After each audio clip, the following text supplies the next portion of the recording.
Hey, what's up everyone? Welcome to Days of Our Lives, latest episode Days of Our Lives, spoilers for the week of February. 2 to 6, 2026 tease, a big goodbye and a master plan.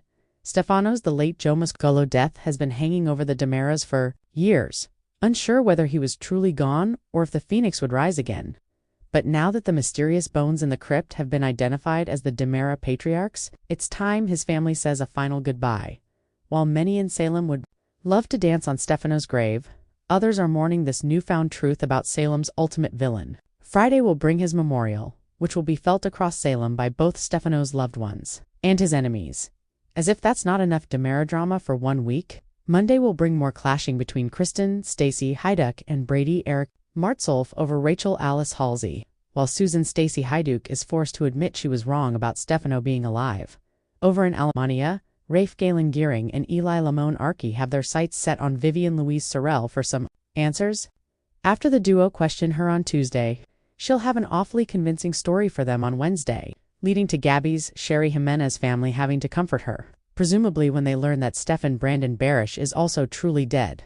On the Gwen, Emily O'Brien, and Dimitri Peter Port front, Gwen will kick off the week by telling EJ Dan Furigal her plan to take down Dimitri. This plan of hers will go live on Thursday, but not before Dimitri's attempt to seduce Leo Greg Riker Kate, Lauren Kaslow, will end the week in what sounds like a jealous rage after she catches Roman Josh Taylor comforting his ex Marlena, Deidre Hall, once again.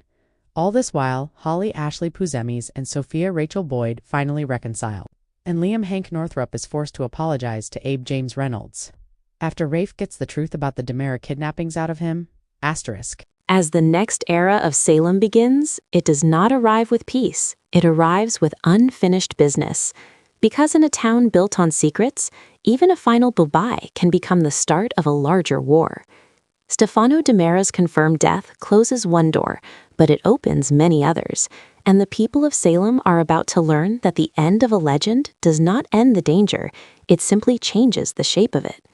The memorial may have marked the official farewell, but the emotional aftermath is just getting started, and the ripple effect will touch every corner of Salem, from the DiMera mansion to the Brady household, from Alemania to the heart of the courthouse, and from old rivalries to fresh betrayals. First, the DiMera family is forced to process something they were never prepared to accept: finality. For years, the question of whether Stefano was truly gone gave them a strange kind of hope and fear at the same time.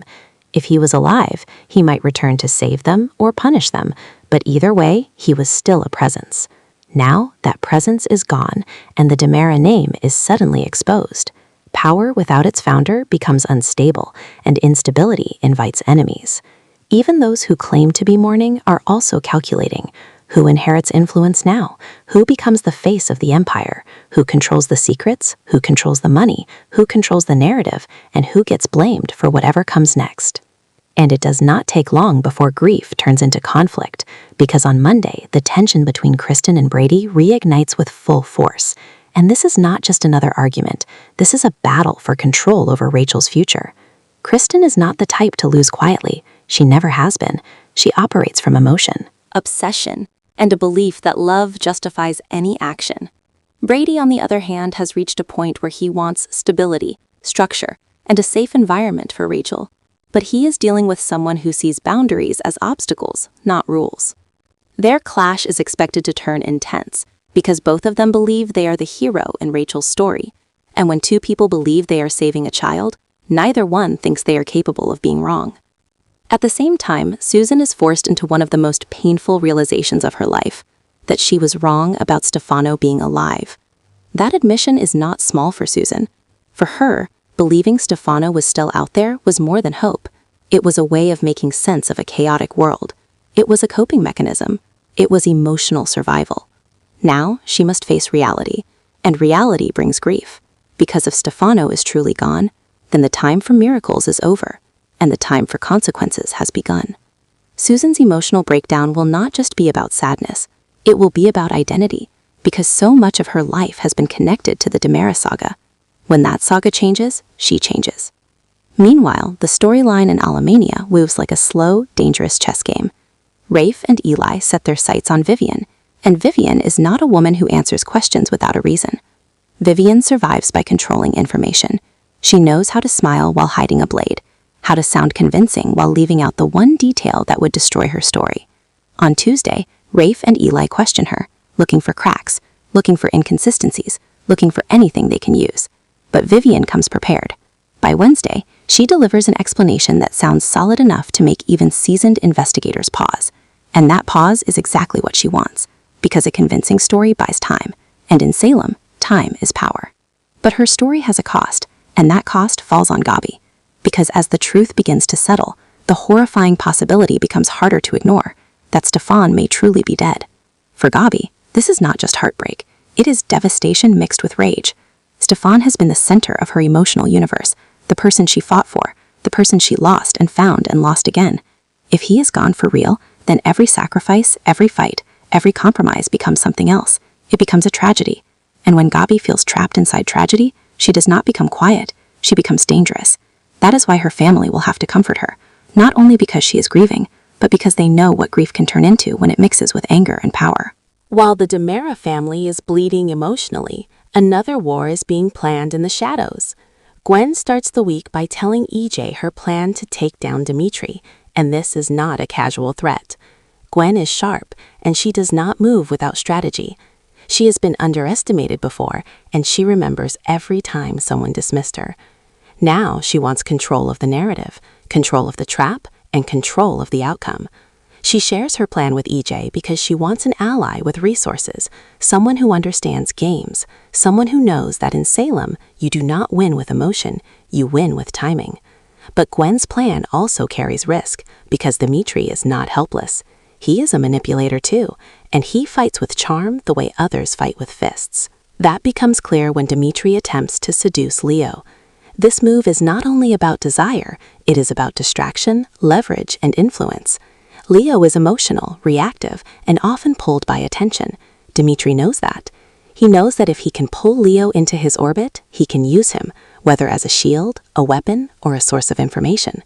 But in Salem, seduction is never simple, because feelings can become real even when the plan is fake. And if Leo gets hurt, the fallout will be loud. This is why Thursday becomes a critical turning point, because Gwen's plan officially goes live, and once it starts, it cannot be quietly undone. When a trap is sprung, people panic. They confess, they lie, they lash out, and that is when secrets spill. As all of this builds, another emotional flashpoint is waiting near the end of the week, and it centers on Kate, Roman, and Marlena. Kate has always been strong, but strength does not erase insecurity, it just hides it better. When she catches Roman comforting Marlena again, something inside her snaps, because Marlena is not just an ex, Marlena is history. Marlena is a symbol of an emotional bond that Kate knows she cannot rewrite.